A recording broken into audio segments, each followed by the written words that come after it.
Good evening, everyone. A warm and a humble welcome to the 16th webinar of the webinar series under Youth and Adolescent. My name is Shivani Bhatia. Good evening, all and sundry, and my name is Mahima, and Shivani and I are the moderators of the day. Let me give you a brief introduction about SHARP NGO. SHARP stands for School Health Annual Report Program. It's a pan-India non-governmental health organization working from over 21 years in the field of healthcare and holistic development of students and children. We at SHARP always try to emphasize the problem related to youth and adolescent in the ongoing pandemic, and road safety concern being one such area. As a student or an adult, everybody is a road user. The present transportation system must have reduced the distance or decreased the distance, but on the other hand, it has increased the life risk. The Motor Vehicles Act 1988 had been largely ineffective and out of date until the amendment to the bill came in 2019. The Act enhanced the penalties for driving errors for road regulations. Laws have been strengthened related to minors driving, license, change of address, and obstruction of traffic. It is the sole role of civil societies to bridge this gap between the legislative department and public consciousness. And this discussion today aims to do precisely that. How will the scenario of road safety change now that COVID-19 is here to stay? How can we send our children in school buses without worrying? How can we board the metros? What are some emergency helpline numbers to memorize? Let's answer some questions, everybody. In India, about thousands of people are killed every year in road accident, and the man behind the wheels play an important role. It is either due to the carelessness or the lack of awareness, giving us a scope to discuss about the road safety behavior during or post COVID-19, and most importantly, how road safety education is an essential as any other basic skill for survival. And for the same objective of discussion, we have with us Mr. Rama Shankar Pandey, Ms. Prerna Arora Singh, Ms. Karuna Rana, and Ms. Prachi Grover. We welcome you all. A few instructions before we start the webinar. We will let each panelist speak first for the 5 minutes and then take up the question answers round. And I request the panelists to please stick to the time limit. Meanwhile, I request the audience to drop their question in the Q&A box we will take up after the addressing, and also request the audience not to fill the chat box with unnecessary messages. We may tend to miss the important questions. Thank you, Shivani. Without further ado, I'd like to invite the first panelist for the day, Mr. Ramashankar Pandey. One of the youngest professional CEO, a social entrepreneur, Mr. Pandey is the managing director of Heller Lighting Limited since 2010. A Great Place to Work certified company and India's top 25 manufacturing Great Place to Work in 2019. The most effective enterprise as awarded by the CII in 2017 in the mid-size manufacturing category. With more than 22 years of entrepreneurial and turnaround experience in the auto component industry, Sir is very passionate and actively engaged to fight the menace of alarming road deaths in Indian roads by steering various road safety awareness campaigns as President CWC of Drive Smart, Drive Safe organization. In this capacity, he is known as a social activist and, in his own words, a road safety warrior, much more than a professional CEO. It is an honor to have you here, sir. Over to you. Thanks a lot. Thanks a lot. Nice to see Prerna, Prachi, Karuna, all of you, and both Shivani and Mahima. Actually, thanks to SHARP NGO that you have picked up a topic which all of us are very passionate, and we want our tribe to grow. Not very few, but as many people can join us the way we feel for road safety. And all the people who join, especially this whole school ecosystem, forms a major part of it. All of you must be fully aware. I think there's a lot of awareness on the internet in last 5-6 years at least about the road crash. And most of the people, I think the children after 6th class or 7th class, they are definitely exposed to that. If I talk to you the pity situation, despite all that, leadership and the declaration from our ministries and all of us working hard, wherever I am, I feel very sad that we are hardly able to make a large difference or a big impact compared to what we are able to do in other part of the world, especially in the developed economies, not in US, but let's take Europe. So are we doing something wrong? We are, millions of us use road every day. करोड़ों लोग चलते हैं ना हिंदुस्तान की सड़कों पे, and roughly 415 families does not get back home. Now that is something which is to all of us. We to me it looks like, are we losing this battle? I always feel so. Or we are somewhere very close to making a success, because is the learning good enough for us to move next? In just 1 or 2 minutes, I will rush through this because we have less time, and I would like to have more interactive and question answer. These 415 families, because the last slide was 400, now it's 415. It's only increasing. Roughly 1,300 people does not come back home, safe. They are all injured every day. Earlier 29 children was dying. With the latest report, is 31 children dying every day. And if I look at despite all these statistics, this picture tells me what our country is going through. This is none other than Delhi on the Signature Bridge, which was just opened up. And after that, people were taking selfies on that bridge and they were dying. And everybody knew it is wrong. You see this picture where the couple is taking the picture and there is a notice behind them, which says, don't take selfie. And that is what our situation is. And that is where I see the role of the youth community is very, very important. As we inspire them, they will become that. But here, I think the other way we have to do. The kids have to teach us, actually. The students have to teach us. The youth have to teach us. When I put up this on the social media, it's very obvious that what we do, they get inspired by that. But what we do is completely different than what we talk. And to me, it looks like the biggest thing, where are we going wrong? And I think Prerna was with me on that day when we were hearing the inauguration of the last, Sweden conference on road safety, where the King of Sweden was disturbed when 16 children were dying in a year. And he was really disturbed. You can feel that political priority, leadership priority. In our country, we have 31 of them dying, right? And what kind of priority we give it to that? When it comes to Corona, everyone is giving it highest priority. Lockdown, the speed of death is so fast that everybody understands. Just look at the Haryana record. 92 people die out of road crash when 7 die out of Corona. Look at the statistics. I think this should be scientifically driven. 245 die when 17 die out of Corona. Now, when you have these statistics, and this is only Haryana, overall, if you look at, today is the sad day when roughly 1.3 million people died out of Corona, but 1.2 million die every year out of road crash, and roughly 50 million goes injured. So I think it's very important that the way we have given to COVID a huge importance, we have to take similar priority. And I think this is where I would like to end and open the debate. That for us, it is important as Indians. Those who are dying are our own Indians. Roughly 70% people are, below that age bracket of working age. So people who are dying are working. It's not someone else is dying. We are dying. Those who are coming for either studying or they're productive people. If you look at overall, the motorcycle users are who? They are youths. And roughly every day, 160 of them die.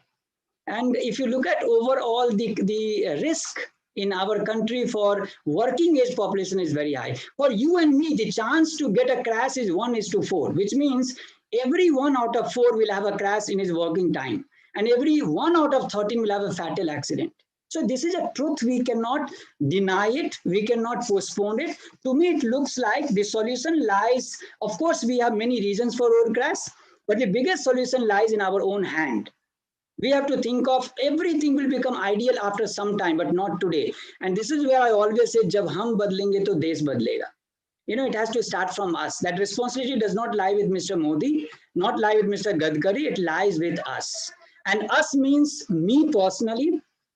And that's why I'm here with all of you, whatever I can contribute, all the teachers, all the students, all the youths. And that's why I thank SARP NGO that you have took up this topic. This is a long marathon. I don't think we are going to finish in 5 minutes or we are going to finish in one webinar. It's a long marathon. I would encourage you and all the people who have joined in to participate with us. For example, traffic distancing has become a normal, it's like a social distancing is a normal word. Traffic distancing has become a normal word in my organization. Why? Because we just took it that way. We said Duri hai zaruri, ab sarak par. Why can't we do the same on the road? If Corona can be fought with collective wisdom, I always said when collective wisdom travel faster than the virus, we will succeed. Similarly, on the road crash also is the same. If all of us together drive that collective wisdom of that precaution, जब हम बदलेंगे तो देश बदलेगा, I think we'll definitely succeed. With this, I will rather go for an open discussion because there's so much, because road crash is a complex topic. We have so much to talk. I don't think we can cover up, but it's a marathon. I encourage all of you to take your own time and your own connection and network to talk on this topic. Thank you so much, Sivan. Thank you so much, sir. Rightly said, जब हम बदलेंगे तो देश बदलेगा, and it always starts from us. Thank you so much, sir. That was really insightful. Thank you. Now I invite Miss Karuna. Miss Karuna is an Associate Director, Research and Policy Advocacy at Safe Life Foundation from over last 3 years. She has done her MPhil in International Politics from Jawaharlal Nehru University. She has been into development professional for over 12 years with special focus on design, strategy, policy, and advocacy across issues area. Ms. Karuna also worked for numbers of organizations in the area of environment, gender-based violence, and conflict. We welcome you, ma'am. Over to you. Thank you, Shivani. Thanks a lot. I would first like to thank Sharp and NGO to organize this webinar. As Mr. Pandey said, it's a very important issue, and I'm really thankful that you organized this around International Children's Day, because one of the biggest casualty or the most vulnerable, road user are children. The most common cause of death among children is unintentional injury, and the most common sort of set of unintentional injury is road crash. And like he said, 31 children die. That's according to MOD data. If you look at NCRB data, it says 43 children die every day, which is a lot of children dying because of no fault of theirs.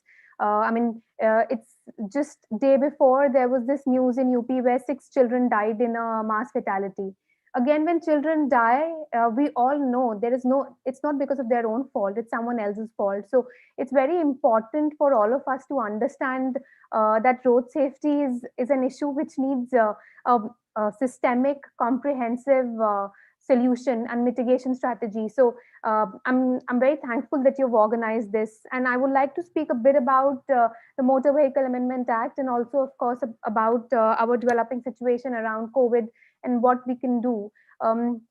So from what we know, 40,000 road crashes take place in the vicinity of schools, which makes journey to schools very treacherous for all the children who are traveling either to private schools or to government schools. So it's important to make sure that the journey, the commute to school, whether that is in rural areas or in urban areas, is safe for children. The Motor Vehicles Amendment Act provides some set of framework and rights to people, which I think is important for all the audience to also understand and appreciate, because over last 1 year, most of the conversation around MVA has been about fines, and it is increase in fines. But I think it also provides a very solid set of framework, certain rights to all the road users. And the most important one is about right to life. It gives protection to good Samaritans. In case someone is injured, you're going to help them. You are protected from any legal or procedural liability. So that's a very important point. The second one is the medical assistance or the cashless treatment. So government is also trying to integrate the whole cashless treatment thing with PMJ, which again is going to be very helpful in current circumstances also because of COVID, but otherwise also to deal with emergency. So the whole right to life and how it tries to sort of protect and bolster that is very important.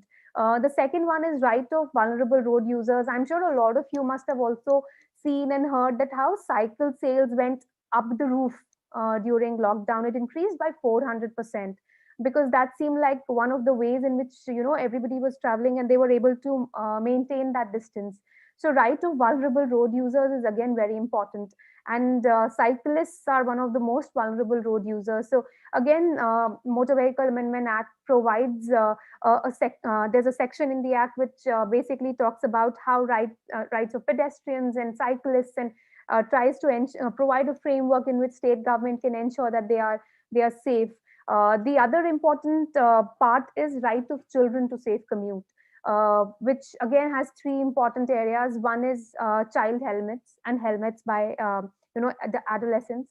When we did a survey in 2019, and what we found was that almost 60% of parents are aware that helmets are important, and only 1 in 5 owns a child helmet. And now the act makes it mandatory for children to wear helmet, but I think it's very important that the helmets are out there. Like I've hardly seen any shops with children helmets for children. So it's important that the supply side of the thing is also there for children to wear.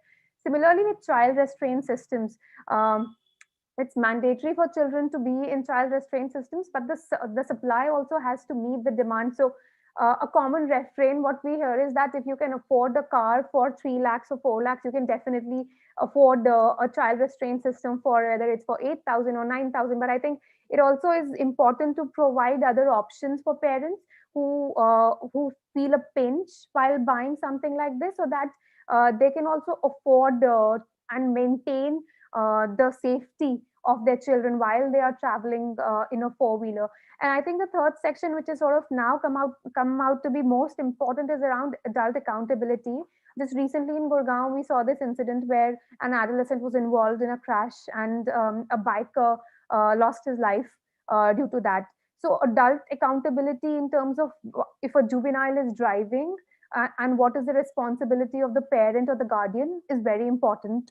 And I think that's something which I see a lot of audiences, students and school teachers. So the responsibility of adults, but also there needs to be an ingrained understanding in both the students as well as parents that safety starts at home. And if a vehicle goes into hands of an untrained person, then it's as good as a weapon. So it's important that everyone is safe out there on roads. And I think that finally one of the most important thing which the act provides is right to transparency. Before contactless became the buzzword for 2020, Motor Vehicle Amendment Act introduced contactless enforcement through electronic enforcement.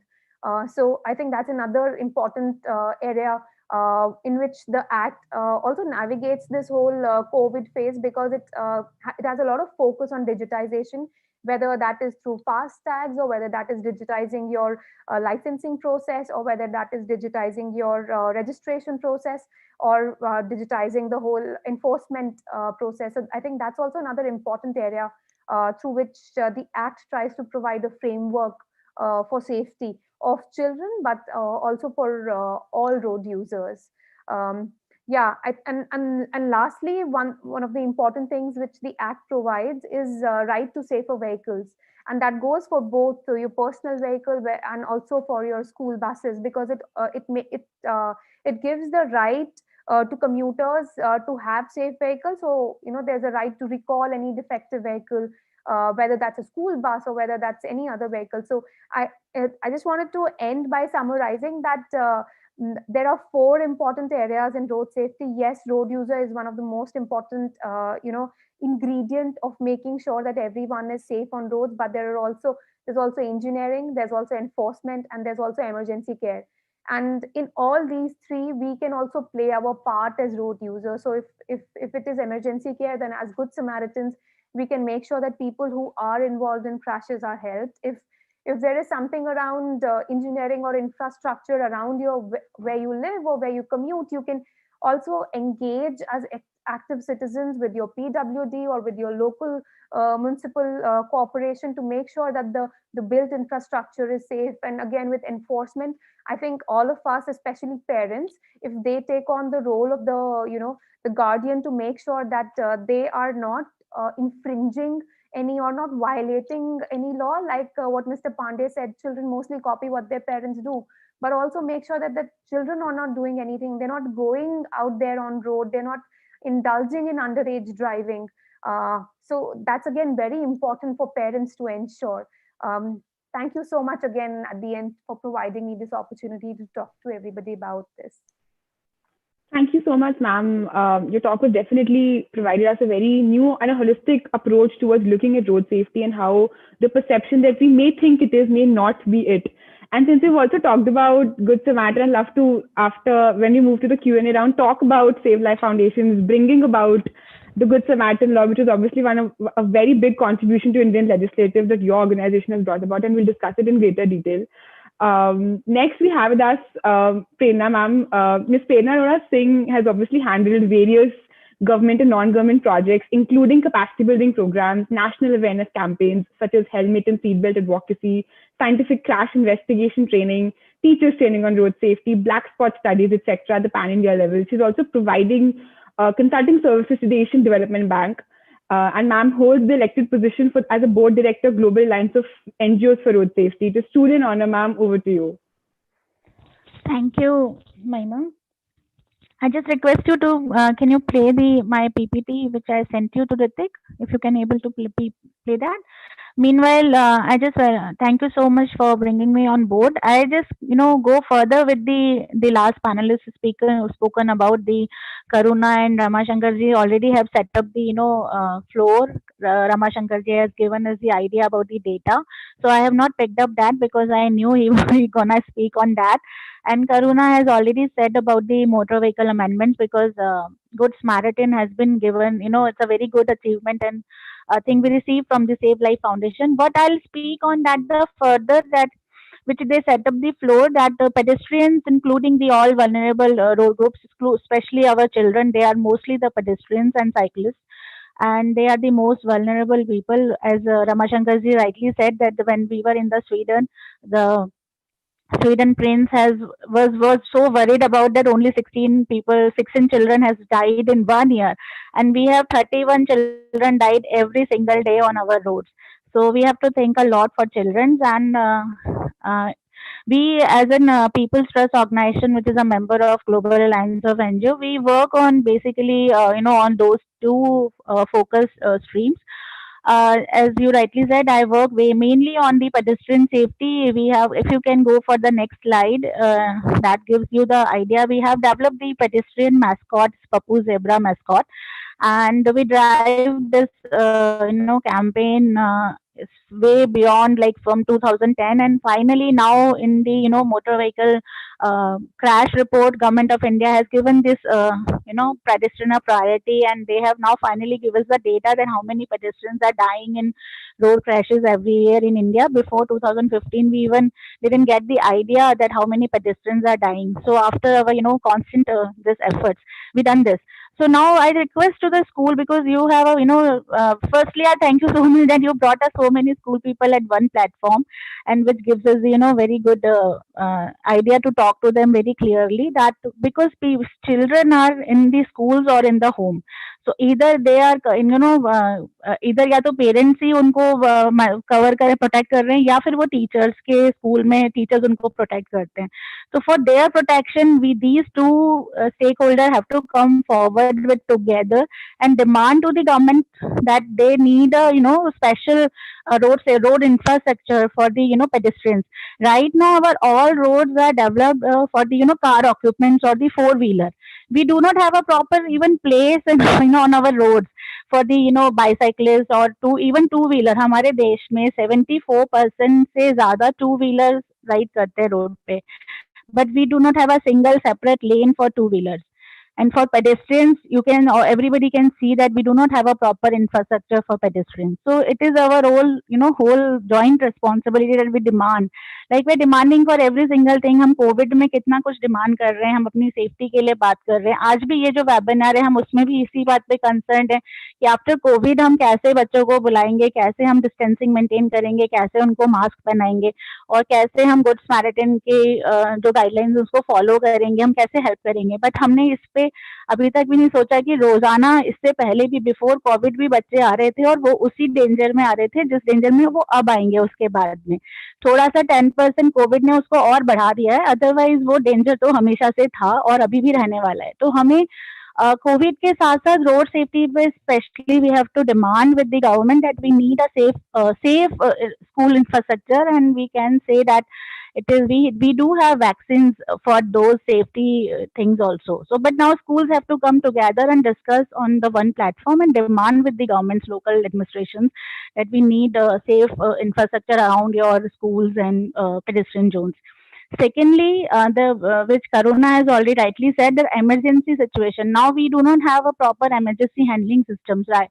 Only after the Good Samaritan guidelines come down, now this motor vehicle amendment finally have some cashless treatment programs and things like that. Where also we have, our own responsibility कि अभी good samaritan में हमको cashless treatment तो government देगी, but हम जब तक उसको हॉस्पिटल पहुंचाएं तो we do not have a first aid training.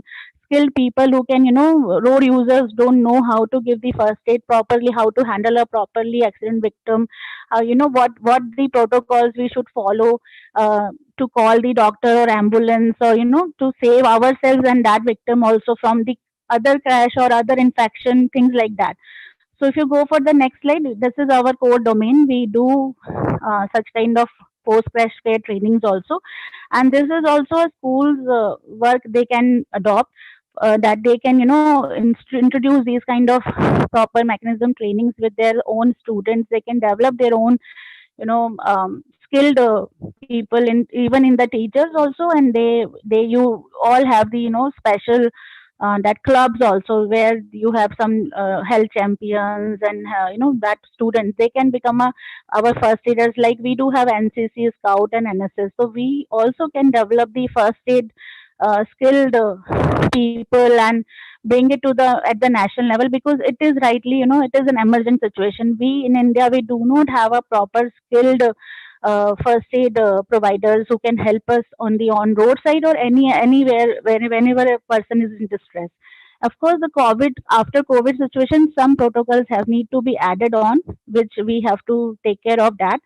But those two are the, very important things. And the third, which I conclude with, is the capacity building of teachers themselves.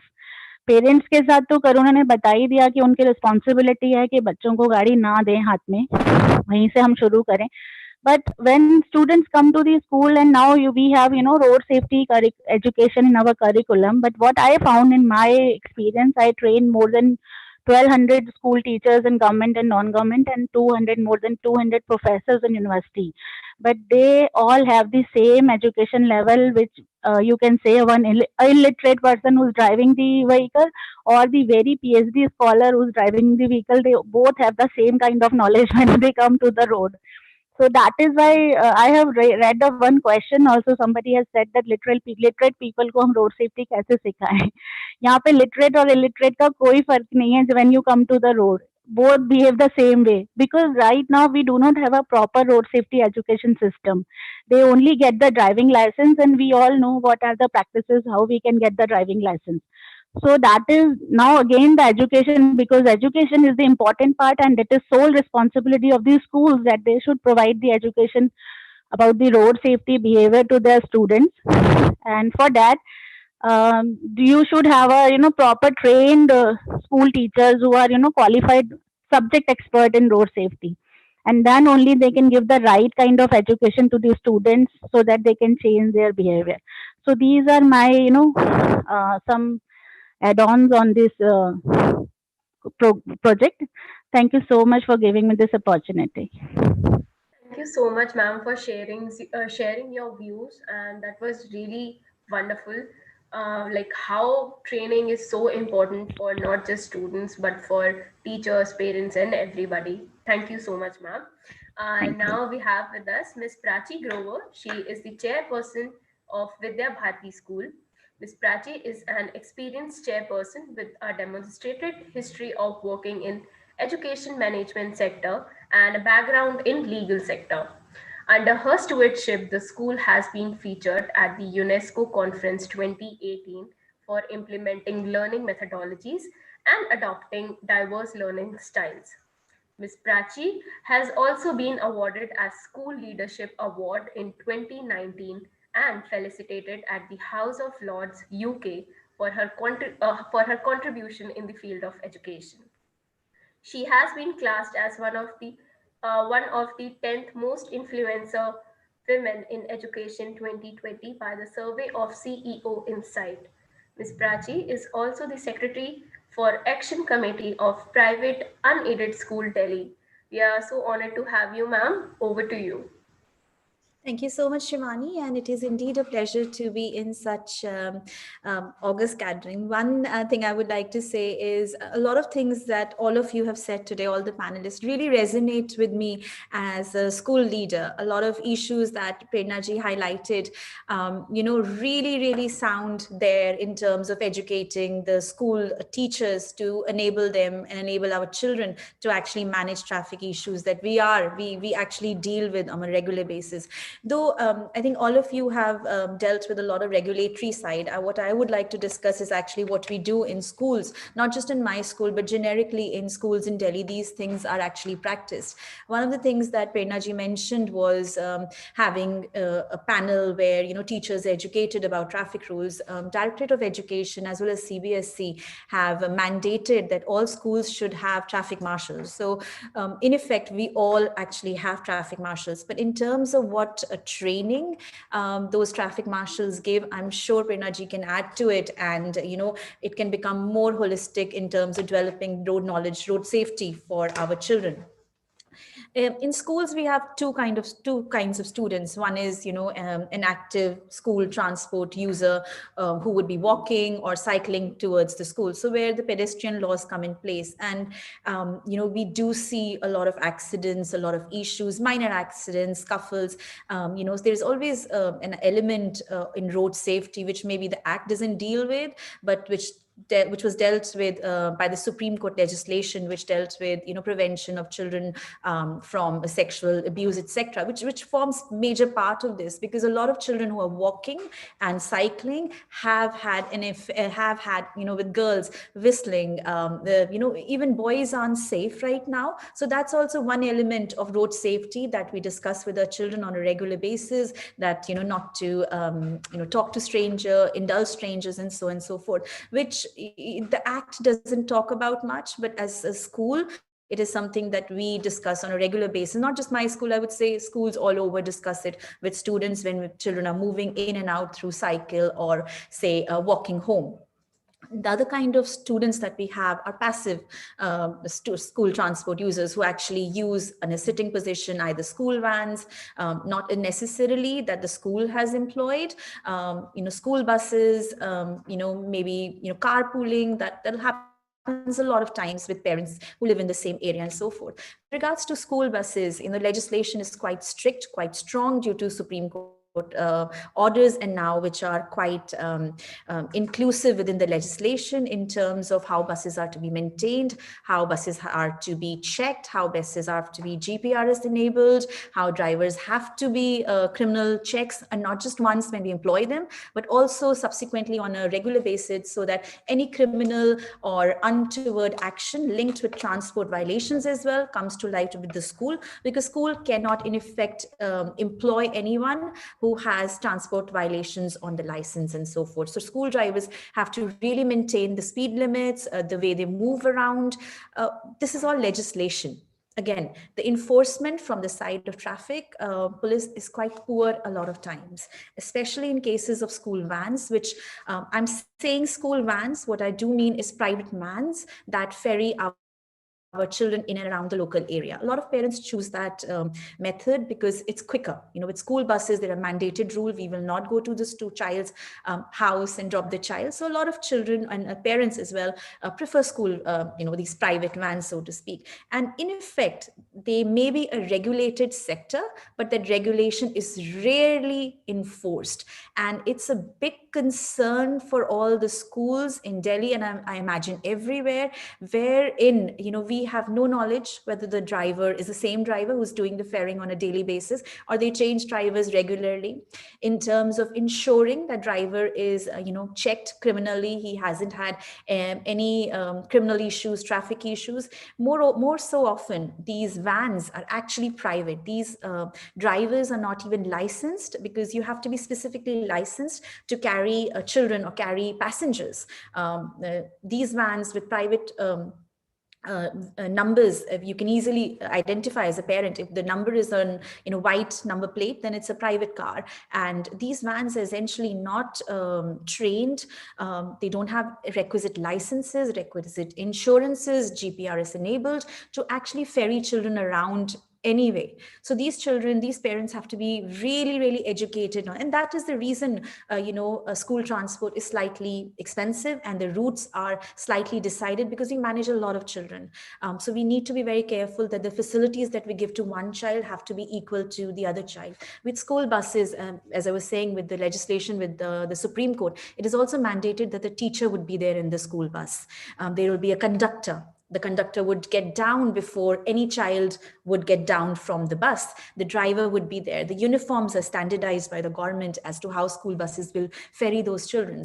So it is extremely important that parents realize the risk that they put their children in by putting them in private vans. And in spite of the complaints that numerous schools that I know in my area do regularly to transport department, this sector is essentially, the regulation is there. I'm not saying it's an unregulated sector. It is regulated, but enforcement of those things, like Karunaji said, it is fine to have legislation, but enforcement is an equal part. It's a 3-part rule. So enforcement is extremely important, and the enforcement is not coming, or we're not getting, help from legislation to enable us to be able to better service our students in that way.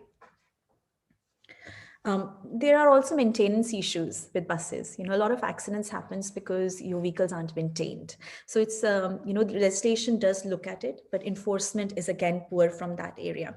With this COVID coming in now, this is extreme game changer, because one of the problems with school buses as well as private vans is overcrowding. With COVID, we are looking at issues such as communal transfer of disease, which was again there before, but is more so now because we cannot have overcrowding. With school buses, there is a mandated spaces now, as a lot of guidelines have come through World Health Organization. I sit with Action Committee. We have drafted and printed and circulated this, protocols, standard operating procedures which schools would implement for the transport and movement of children. In that effect, I think even prior to COVID, we had this time frame where you would see this extreme traffic issues outside school gates, where you would have private cars coming, school buses coming, walking children, cycles, bikes, everything would jam up that one particular road or 2 particular roads, which would make it next to impossible to commute around that area.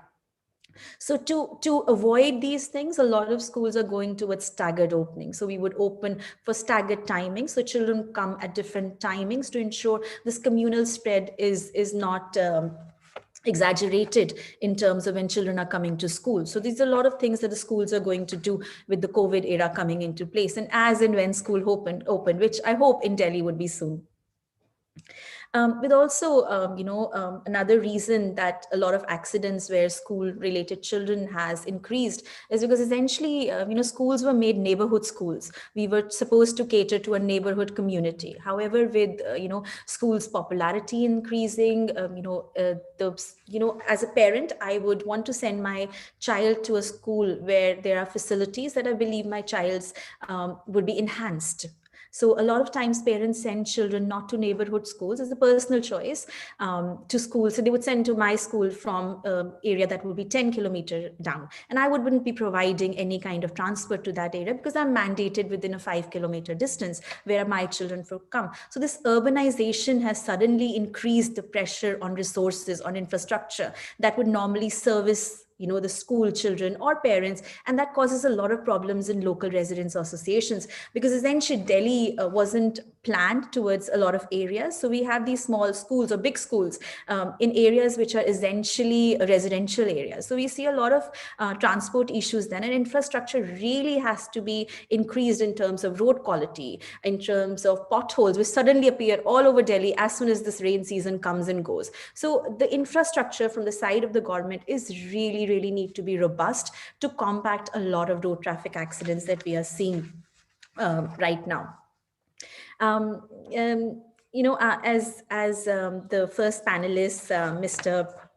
Pandey said, I really don't want to speak too much. I do want people to have this Q&A session where there can be an exchange of ideas, as well as, what people are thinking about, how we can change as schools. There is always room for improvement and, move forward. So Shivani, I will give this back to you. I think I have covered my 5 minutes also. So thank you very much for this opportunity. And it was really a pleasure being in the company that I am today. So I really, really got some excellent points to work on from a lot of panelists here. So thank you very much. Shivani, back to you. Taking over from Shivani, thank you so much, ma'am. I just personally wanted to add how much I enjoyed the aspect that you covered specifically about schools, especially since we have a lot of schools in the audience. And I think there's going to be a lot of interesting takeaways for almost everybody here. Speaking of schools and like the intervention that we've done before I formally begin the Q&A round, many people don't know this, but the United Nations has promulgated this decade as the Road Safety Action Decade. And SHARP, as an organization, has been working on road safety for the past 5 years through our various interventions. Even in COVID-19, we were trying to focus on sanitation measures during COVID. And there's a short video that we prepared for everybody in the audience. We can start having it now. After this, we can take the questions. I request everybody in the audience to put in their questions in the Q&A box with the name of the panelist, and we'll have this right after the video. Thank you.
So that was our interventions, everybody. Now we all move to the question around something we've all been anticipating.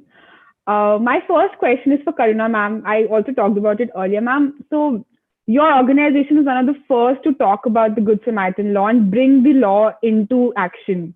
So what was that journey like? What were the challenges? Because we've had so much of conversation about advocacy, about legislature. How can we as an NGO or an organization move towards that kind of a legislative amendment, just like Save Life Foundation did?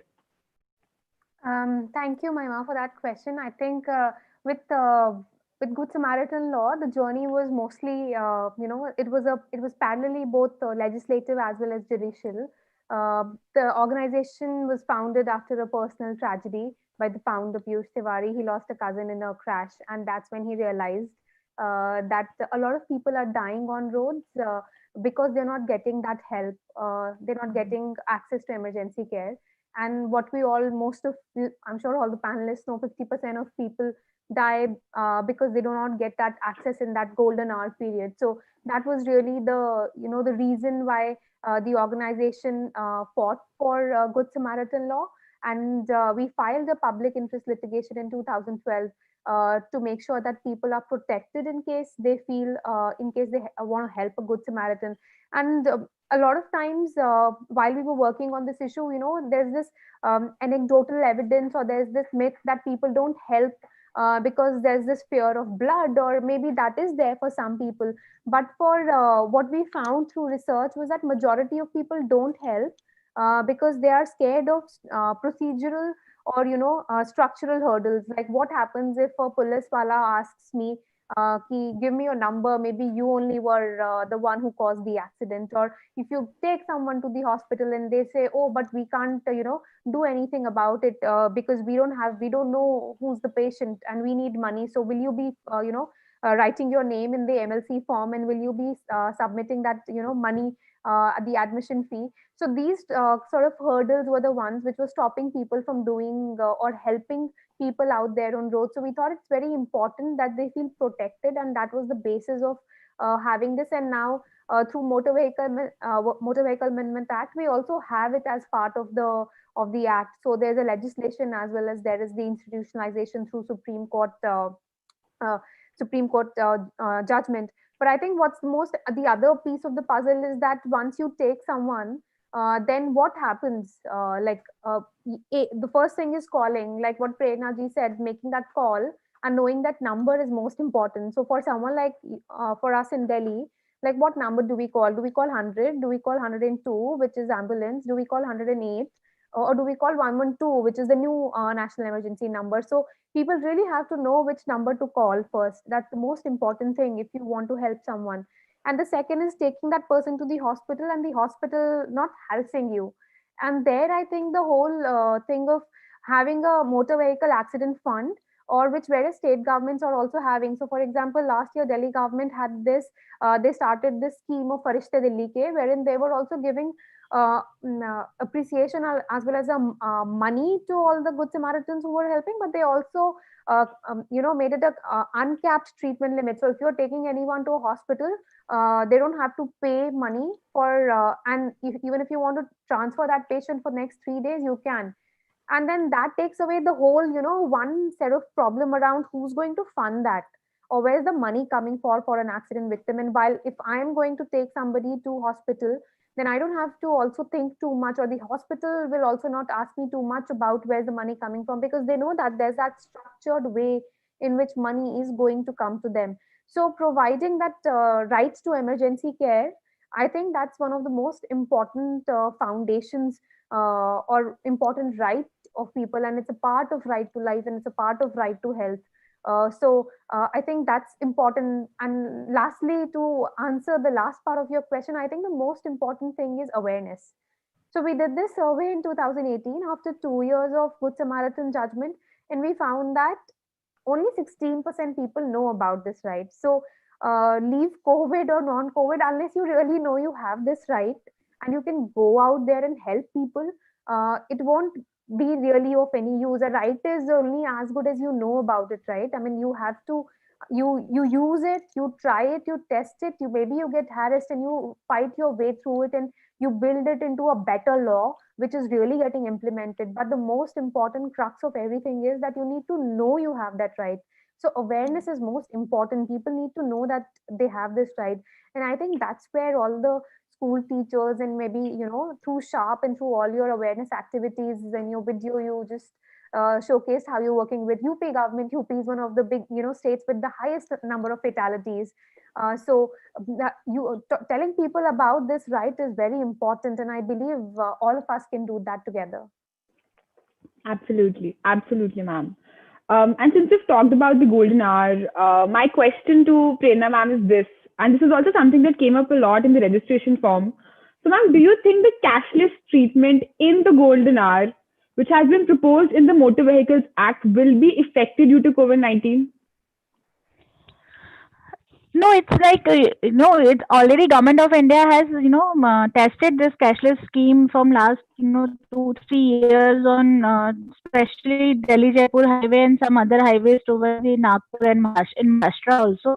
And I worked with initially I worked for first 3 years in 2003 to 2006 at Jaipur Delhi highway on especially on this project with the help of National Highways Authority of India.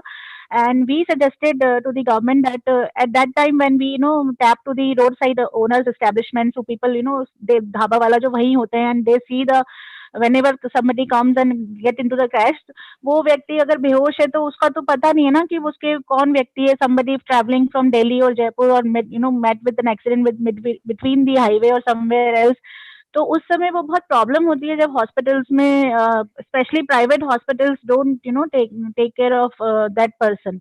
In that way, Government of India has tied up with some insurance companies actually, and they are giving this cashless treatment for the first 48 hours up to 30,000 or 50,000 rupees. They have finalized that sum, and it is already piloted for 3-4 years now, and that is why it was very successful, क्योंकि insurance companies देते हैं पहले first जो 2 days होते हैं जिसमें उसको specially जो लाइफ सेविंग मेथड है, जो लाइफ सेविंग टेक्निक है कि वो एटलीस्ट उसको आईवीआर लगा दे, उसको ऑक्सीजन उसका मेंटेन कर ले, उसका ब्लड स्टॉप कर ले, जो immediately with in a golden hour और नेक्स्ट 2-3 आवर्स में जरूरत होती है. उसके बाद भले ही उसको वो किसी भी हॉस्पिटल में ट्रांसफर कर सकते हैं, बट पहले एक बार उसका जो immediate critical life saving major है वो अडॉप्ट कर ले, और उसके लिए जो भी एक्सपेंसेस है that comes under that cashless treatment. And later on फिर जिस भी व्यक्ति का अपना इंश्योरेंस है या उसकी फैमिली मेंबर्स हैं, they can call them, because उसमें थोड़ा टाइम लगता है ना. अगर ट्रैवलर है, वो रोड पर है, उसको पता ही नहीं है, उसकी फैमिली को नहीं पता है, जब तक वो आएंगे तो वो गोल्डन आवर पीरियड मिस नहीं होना चाहिए. So idea about the cashless treatment was that, and it is very well maintained in the Motor Vehicle Act now. Now it is Act. Before it was not Act actually. Law nahi tha. It was only piloted. But after coming in that law, now it is going to be very helpful. The important thing is कि जो call कर रहे हैं, जो first handling है, hospital पहुंचने के बाद में तो government can handle, doctor can handle anything. वो उनको उससे फंड्स का प्रॉब्लम होता है और थोड़ा सा उनको एक लीगल सैंक्टिटी चाहिए था, जो कि गुड स्मैरिटन गाइडलाइंस के हिसाब से अभी डॉक्टर्स को और उनको भी जो गवाह हैं, उनको विटनेस हैं, उनको भी एक लीगल सैंक्टिटी मिल गया है कि nobody harass them and now they can help to anyone and nobody will question. Police भी क्वेश्चन नहीं करेगा अगर आप किसी को हॉस्पिटल लेके जाते हो. Like those things now come under that good Samaritan, because वो पहले नहीं थे तो लोगों को डर लगता था, इसलिए लोग हेल्प नहीं करते थे. But the most important thing remain itself is that first aid training. जो फर्स्ट रिस्पॉन्डर है, जो देख रहा है, जो सड़क पे एक राहगीर है, जो उसको कुछ पता नहीं है, उसको जैसा करुणा ने कहा कि कॉल कहाँ करे, और कॉल भी कर रहा है तो किस तरह की इन्फॉर्मेशन देनी है, and after calling to whom they should call. और फिर उसके बाद वो जो 10-15 मिनट अगर कोई एम्बुलेंस पहुंचने में कम से कम 13 to 15 मिनट्स लगते हैं एक अर्बन एरिया में, जब सब कुछ बहुत अच्छी गुड कंडीशन में है तब भी. So in that 15 minutes, what that person who's handling the victim, what he is or she is doing at that particular time, that is the important training which is lacking in our country. And that actually, we killing people on road in that way also. Road crash तो हो ही गया, but उसके बाद जो post crash care management है, उसमें हमारी wrong handling की वजह से बहुत सारी डिसेबिलिटीज भी बढ़ जाती है. हमें उठाना नहीं आता किसी व्यक्ति को ढंग से, हम गलत तरीके से उठा लेते हैं, एक हर्डल बहुत जल्दबाजी में उठा लेते हैं, तो हम उसकी स्पाइन ब्रेक कर सकते हैं, वो जिंदगी भर के लिए डिसेबल हो सकता है, जो कि बचाया जा सकता था अगर हम प्रॉपरली उसको हैंडल करते. These kind of trainings we do not have at all. Even family member भी नहीं जानते अगर घर में किसी को कुछ हो जाए तो कि कैसे उठाना चाहिए. So that is why I force on that also. It comes only when we realize ourselves, and schools take up that area while teaching students from the very starting thing कि ये हमको आना ही चाहिए, सबको ही आना चाहिए कि how to handle a crash victim or any victim at any school or how any time. that we do not have at all. So that one area which we need to focus on. Thank you. Right. On that note, since we're talking about schools being the first agents of socialization and having that kind of training in schools, my question is to Mr. Rama. So Sanjay Deshpande from the audience is asking that can we include road safety in school curriculums as main subject? I And think, if so, yes, how? yeah, I think there are 3-4 questions which I checked up. I'll try to summarize everything in short. First of all, I loved what Prachiji was speaking. Real practical difficulties in executing them. I'm on one of the very reputed schools management committee, and I see the difficulties. And it is a really complex issue. Even a transporter, you always subcontract. You don't have school running its own transport by its full permanent staff. So it's all बोलते ना भगवान भरोसे चल रहे हैं हम लोग हमेशा डर लगा रहता है. If when I sit on the board of the school, I always feel what many things can go wrong. And I want to take a thread, ma'am. The problems are many. But if I take one topic, which is very crucial across, coming from the industry side as well, we see one of the biggest topic which is highly plagued in our country is the enforcement and execution. If we can take care of enforcement, a lot can happen. And you just heard from Karunaji regarding even after the Good Samaritan Act, we have awareness level of 16%. This tell you that how our execution and enforcement is much, much, much behind what we talk. We build the narrative, we have the laws, it doesn't work. So, and enforcement is such a difficult topic that if the country has more than 20% violation or 30% violation, you cannot enforce it. The problem with enforcement is this. And if you ask even an audience here, and they can talk to, if the children are there, they can talk to their parents. Hardly I have heard in any group that not even 5% people are obeying all road rules, simple road rules. If you have a billion Indian breaking the rule, can you imagine 80,000 traffic cops? What will they do? And it is true that if we need somebody at the school time to come and manage the traffic, nobody will come because sheer resource problem. 80-90,000, less than a lakh of traffic cops. It is no less than a Kashmir problem throwing stones. 1 billion Indians are throwing stones. Everywhere you can see that. So somewhere it cannot be stopped without you segment the whole 1 billion Indian into different types. There'll be some who just get carried away. There'll be some who can take community leadership like Corona. In Corona also we saw the same. In 6 months time, even in a village panchayat, people had social distancing. How did that happen? I think we have to learn from what we succeeded. Somewhere rules in our mind is very difficult. हम लोग वो अंग्रेज के जमाने से थे ना कि we have civil disobedience by which we got freedom, but we are still running in that direction. Any rule is a British rule. No, it's not a British rule. It is rule made by ourselves, like mask, like whatever. I think this needs to be taken like a movement. Nothing less than a national movement can solve what Karunaji was telling and all the problems of school. If we cannot get it to that level, when Prime Minister is talking about COVID, let us cross COVID. It's a marathon. Road safety is a marathon topic. Maybe in a year time, we want to hear from him. And when he will speak, then all of us will speak. And that is where the role of schools, colleges, students, youth are very important. Build the momentum. No movement can be built in one day. So I think I'm so happy to listen to all of you. So passionate and so much close. Everybody knows, in Corona, we don't know the cure. In road crash, I think we know the cure because road crash is not like Corona. Road crash is like polio.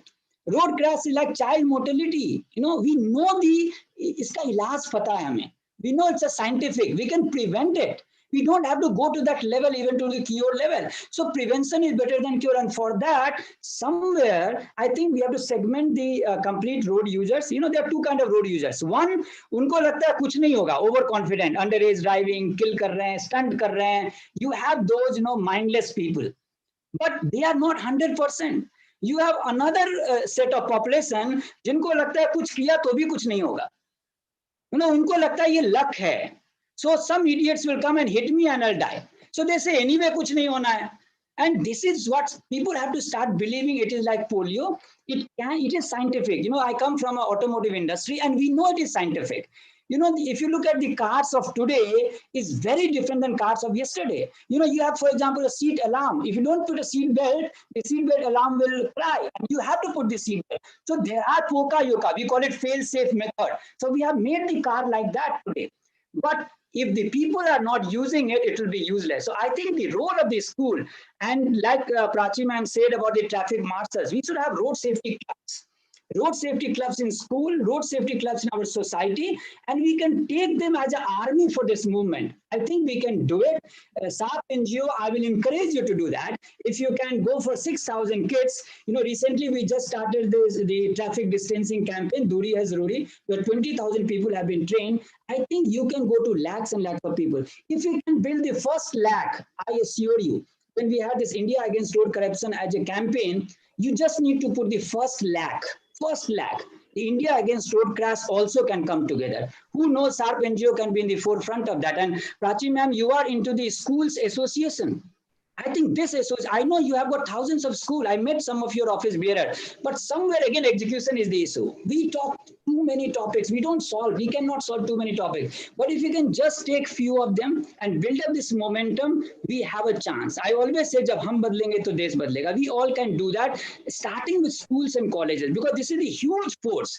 If I do a campaign or a webinar with schools, I get 300, 400, 500 participants easily.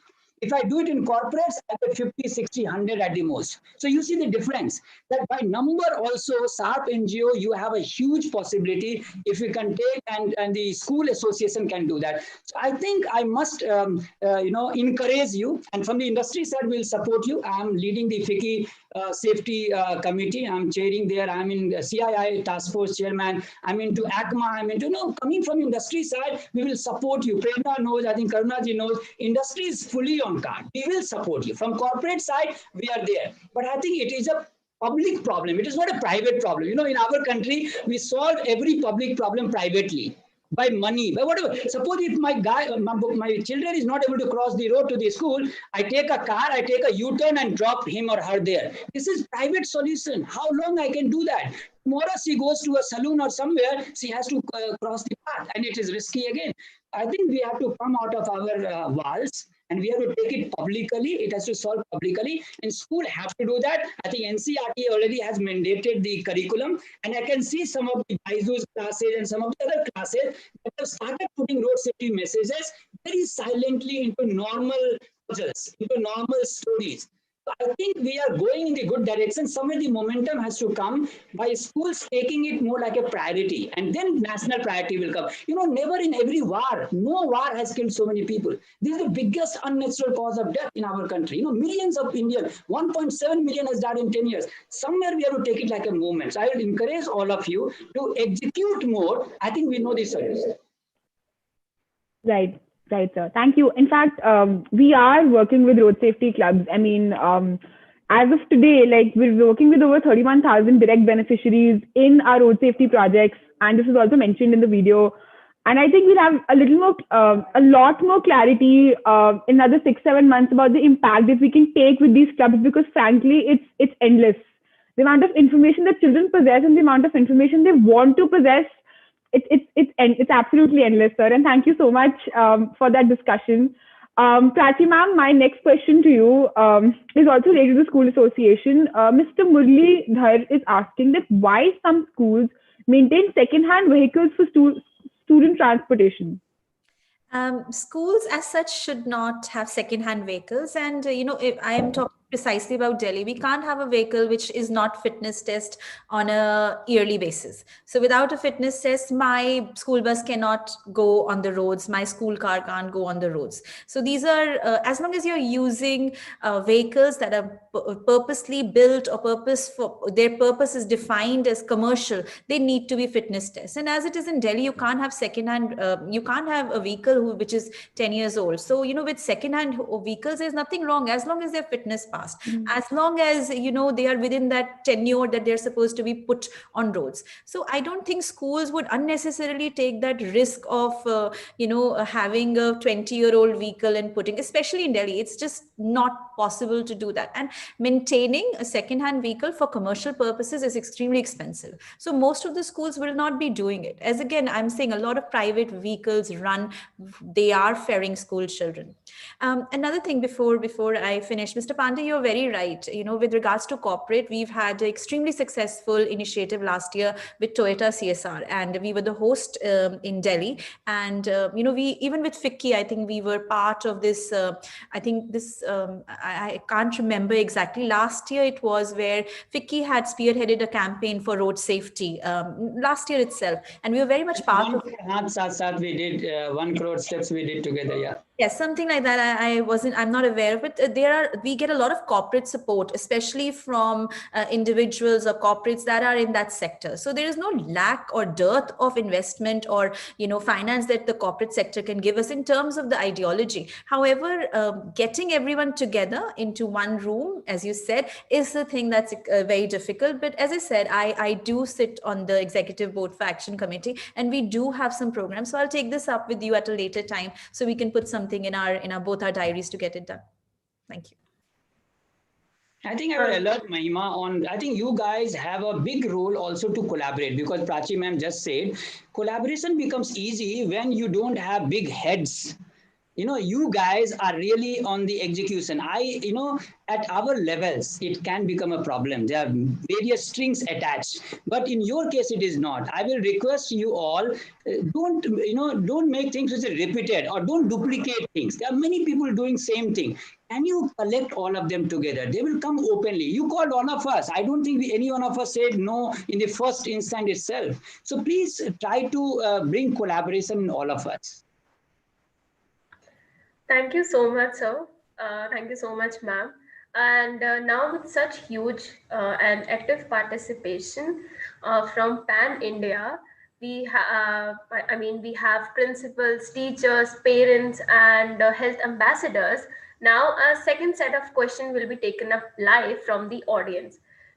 So first we have with us Kantilal. Ritik, can you please unmute Kantilal? Yes, sir. Kantilal ji. Hello. Hello, Kantilal ji. Am I audible? Yes, you are. Please tell from where you are and your question. Good evening to all panelists. I am from Pune.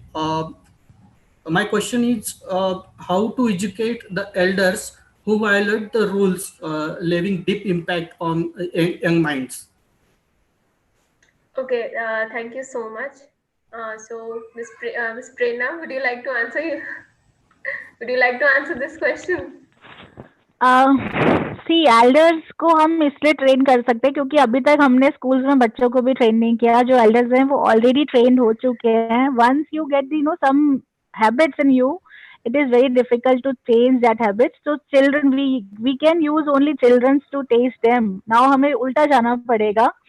वैसे तो बच्चों के ऊपर बड़ों का प्रभाव पड़ता है, बट हमने रोड सेफ्टी सिनेरियो में देखा है कि कभी कभी हमें बच्चों को भी काइंड ऑफ लेना पड़ता है अपने साथ में, अपनी टीम में लेना पड़ता है to teach their parents. So it comes go around and comes around by like thing. If you teach students, हमने एक पटियाला में I have my friend colleague and they started one campaign is they have made a challan book for kids.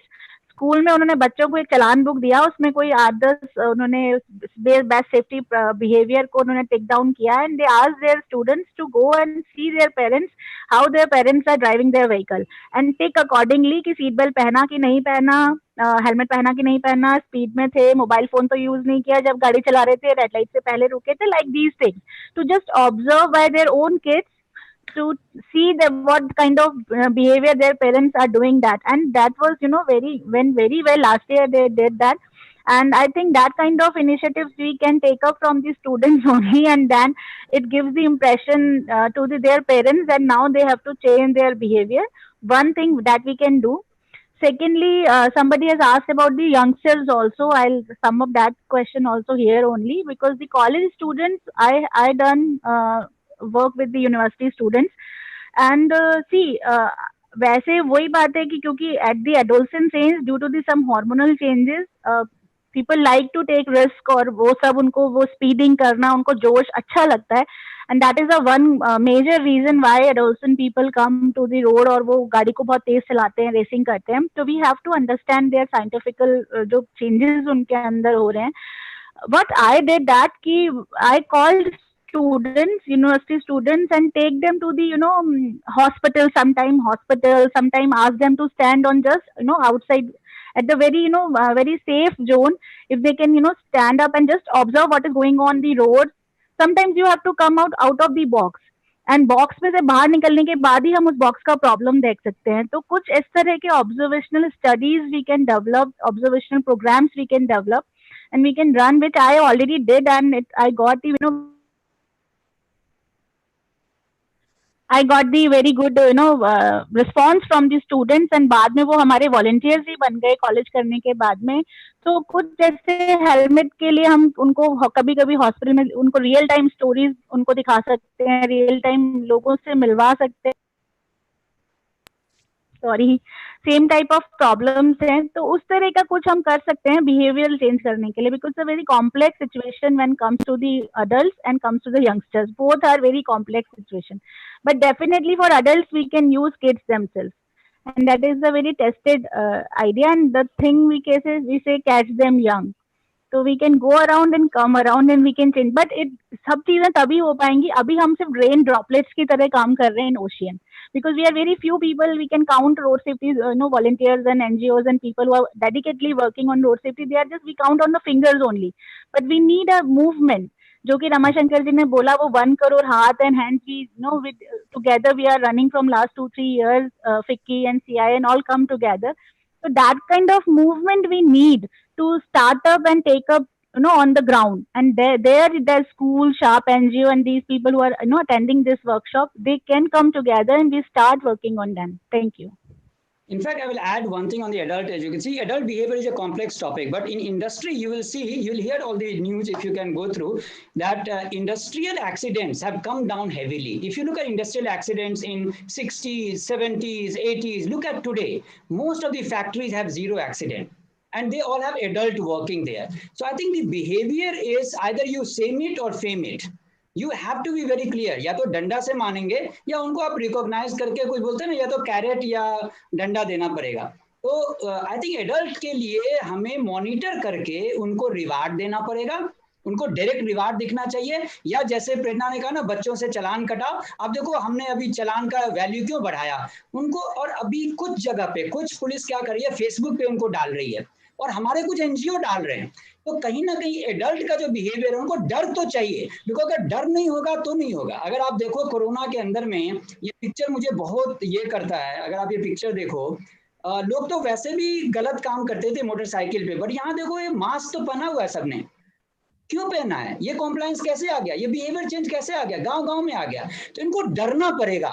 जो काम Italy ने किया Covid के लिए, हम किसी एनजीओ को जरूर करना चाहिए. लोगों को डराना तो पड़ेगा, तभी जाके एडल्ट बदलेंगे. एडल्ट को बदलना इतना आसान नहीं है, but shaming and faming can change them. Thank you. Thank you so much, sir. Thank you so much, ma'am. It is so important to change the attitude and behavior change towards anything we want to bring change. And I hope Kantilal ji, you got your answer. Yes, thank you. Thank you so much. Next we have with us Mr. Aditya K. Hello, Shivani. Hello, hi. Sir, where are you from? And your question? Yeah, my question is, with the fear of COVID, people prefer private vehicles. So how does this raise concerns for road safety? And on the other hand, how do we address communities which do not have their own private vehicles? Rama sir, would you like to answer this question? I think it does put a risk on us, because you see the shared mobility has come down. And with COVID, it is very clear that I will not feel comfortable going to Uber, Ola immediately. Of course, over time, this may go away. And which means that even if I have got 3 cars and we are 3 people in the family, we will all go in 3 cars, and the old time will come, which means more cars on the road. I'm sure that this is putting a risk. So the straight answer is yes. more private cars, more, and look at two-wheeler. Some people have two-wheeler, they have never taken it out for last 3 years, but the two-wheeler is coming. I can see this in my service business.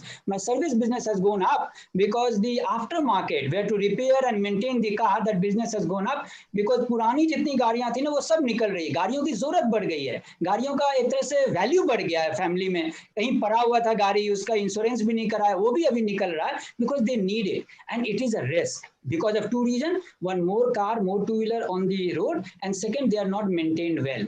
And I don't want to scare Prachi ma'am especially. To tell you very frankly, maintenance certificates are still difficult in our country. Even the authorized fitness certificates have problems because when something is not enforced more than 30%, government allows to bend it. What does it mean? Today, all the trucks, 90% trucks fails in lighting test. Such a crucial test. Lighting and signaling. तभी आप देखते होंगे गाड़ियों के अंदर गाड़ी चली जाती है, फिर भी उसको फिटनेस मिलता है क्योंकि वो देना ही पड़ेगा, क्योंकि अगर हमने उसको नहीं दिया तो देश रुक जाएगा. ये हम लोग जब स्टैंडर्ड कमेटी में बैठते हैं, टेक्निकल कमेटी में बैठते हैं, तो कुछ कर ही नहीं सकते हैं बिकॉज अभी करुणा जी ने कहा ना कि हेलमेट अवेलेबल नहीं है तो क्या करेंगे. अगर हेलमेट का सप्लाई चेन नहीं है तो ये बोलते हैं ना मुर्गी और अंडा वाली कहानी है. कहीं ना कहीं हमें इससे निकलने के लिए एक वही मैं बोला जो प्रेरणा ने बोला ना, आंदोलन की तरह लेना पड़ेगा, आंदोलन करना पड़ेगा, बट रिस्क तो है, मैं ये मानता हूँ. और आने वाले समय में हमें जल्दी से जल्दी, आई थिंक मैं यही प्रे करूंगा कि कोविड से बाहर निकलें. अगर नहीं निकलेंगे तो ये साइकिल हमें थोड़ा परेशान करेगा in terms of risk to life. I also add one thing. Sorry to interrupt. Actually, Ramashankar ji, now Mr. Aditya, we actually have to change some of our mobility habits also. Now we have to come back to the cycling, and that is why we have to demand to the government after this, whenever this COVID will go, like 6 months, 8 months. But we have to come forward to to change our some habits which we have done, and we have to demand the safe infrastructure with the different kind of mobilities, not dependent on these because हम cars के साथ भी बहुत time तक नहीं चल सकेंगे. Then it comes the air pollution and other things, and which will be the more drastic for the भी मास्क लगा के बच सकते हो, but air pollution and traffic jams और उससे आप नहीं बच पाएंगे. तो वो फिर हम एक प्रॉब्लम सॉर्ट आउट करने के लिए हम दूसरी सौ और खड़ी कर देंगे. तो नाउ अब हमको जो सोचने की जरूरत है वो यही है कि हमको अपनी थोड़ी सी हैबिट्स में बदलाव लाने की जरूरत है, specially when it comes to the mobility, and it comes to for the bicycling is the best option, and that is why we have to demand in collectively with the government कि हमें अब safe infrastructure चाहिए. अगर आपने देखा होगा जब मजदूर बाहर निकले थे उस समय आफ्टर जस्ट लॉकडाउन हुआ था, इतने सारे जो मजदूर थे उनकी रोड एक्सीडेंट्स में डेथ हुई क्योंकि पेडेस्ट्रियन सेफ्टी हमारे पास है ही नहीं. हमारे लिए वॉकिंग सिनेरियो रोड्स पे बनाया ही नहीं गया था और सिर्फ कार्स को ध्यान रख के ही सड़कें बनाई गई थी. But now we have to change the scenario. और इवन रोड एक्सीडेंट्स को कम करने के लिए जब हम बात करते हैं तो these are the best solutions which we have to adopt now. So that is why our mobility has to be changed. Secondly, the other thing is we need to inform our children in a very well mannered way that there's some risk assessment which we need to take care of. थोड़ा सा हमें parents को और जो teachers हैं उनको हमें थोड़ा सा एक्स्ट्रा एफर्ट लेना पड़ेगा उनको सिखाने के लिए कि जो सैनिटाइजेशन और जो मास्क है और जो उनकी अपनी पर्सनल रिक्वायरमेंट्स हैं जो कोविड से डील करने के लिए, that we have to teach them. That वो वॉश हैंड वाला जो कार्यक्रम चल रहा था यूनिसेफ का बहुत सालों से, वो अभी मैंडेटरीली हमको वो अपनी प्रैक्टिसेस में लाना ही पड़ेगा. उसके बगैर, क्योंकि अभी कोविड है, फिर उसके बाद कोई और वायरस आ जाएगा, ये तो आता ही रहेगा. It goes around and comes around. तो now we have to adopt some best practices which we learned and we दादी जी से सुना करते थे बट बीच में शायद हम भूल गए थे. But now again we have to come forward on those practices. So these are the things. Thank you. Thank you so much, ma'am. Now next we have with us Shweta Garg. Ritik, can you just unmute her? Yes, just a second. Hi Shweta, where are you from? Can you hear me? Hi, my name is Shweta Garg and I'm from Calcutta. My question is for Karuna ma'am. Okay. Ma'am, how can schools inculcate good Samaritan behavior, especially during COVID times when there is so much concern about meeting strangers? Hi Shweta, I think it's a great question. Thanks for raising this. I think there are many things which school can do. First is, of course, awareness. You can inform students about what Good Samaritan Law provides, and second, and I think the most important second thing is to train them in protocols of basic trauma life support. To train them in first aid. They don't if they don't feel confident or comfortable going out right now to help someone. If they see something, they can the first thing they can do is call. And calling does not require them to go near someone. They can just call for help.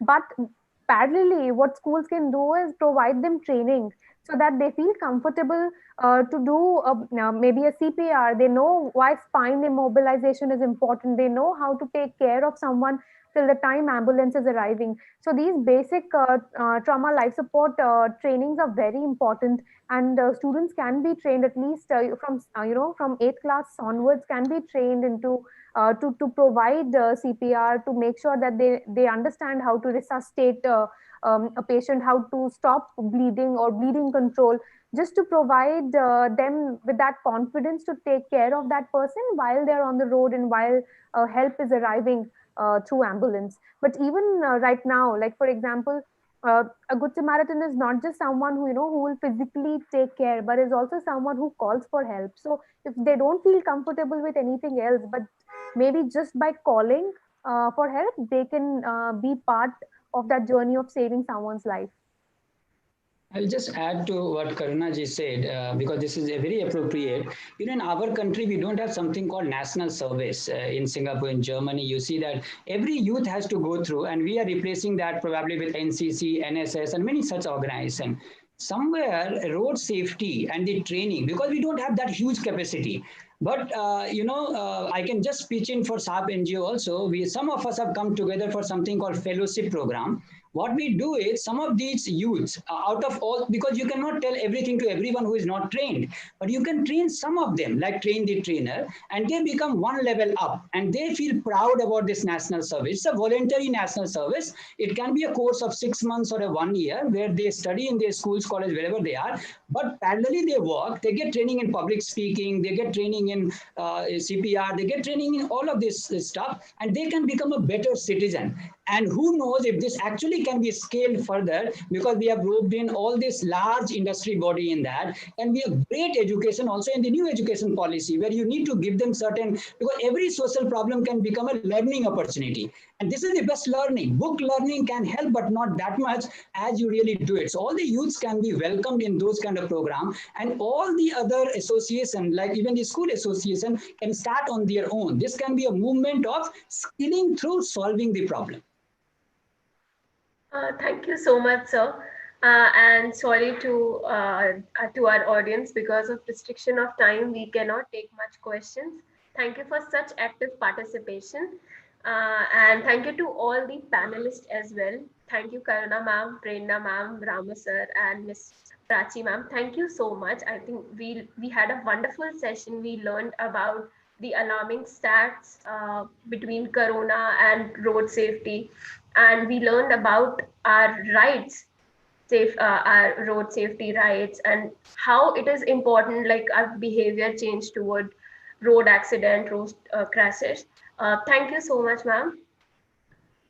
Thank you so much, Shivani. It was truly a great session, I think, especially we talked from legislator to the constitution to implementation to schools. I think we've covered pretty much everything. Any other questions that the audience has, they can email it to us and we'll convey it to the panelists. I'm sure none of the panelists would mind if we do that.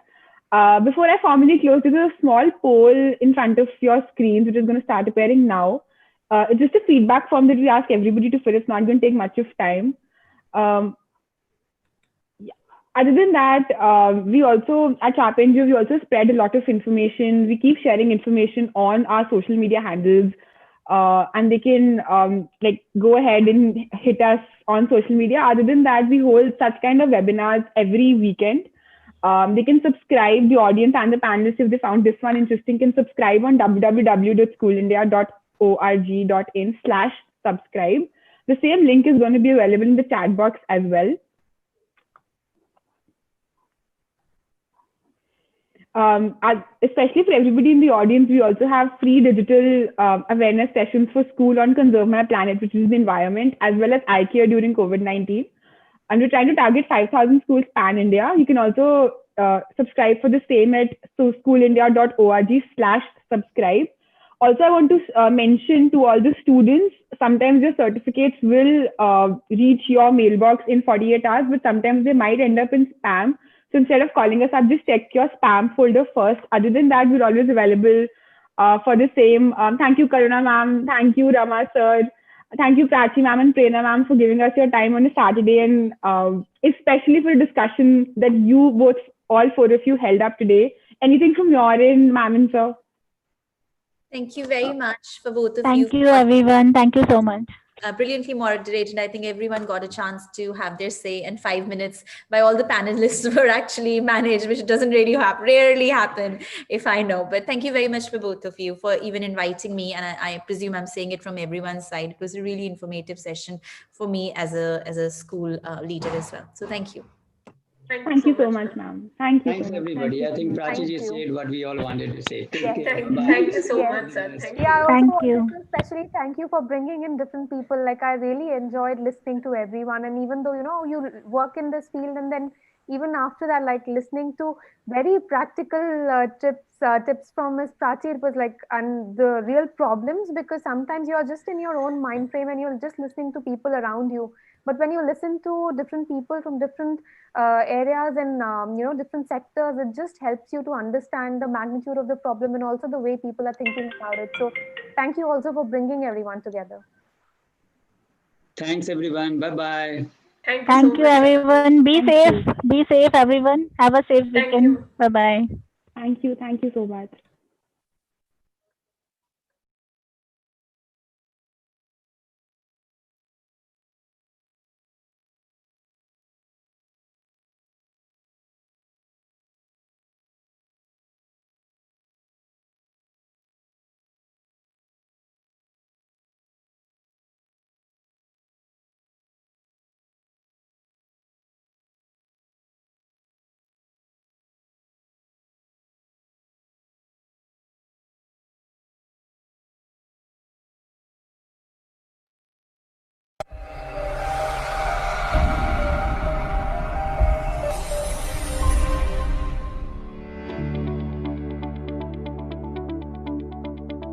जब दो पहिया वाहन चालक बिना helmet या mask पहने वाहन चलाते हैं तो हवा और गति के कारण उनके नाक, मुंह, आंख से पानी गिरता है और उन्हें सर्दी खांसी आने लगती है, जिसके ड्रॉपलेट्स दाईं तरफ के चालक तथा बाईं तरफ के पैदल यात्रियों के साथ साथ परिवेश में भी फैल जाते हैं। इससे कोरोना से संक्रमण का खतरा काफी बढ़ जाता है।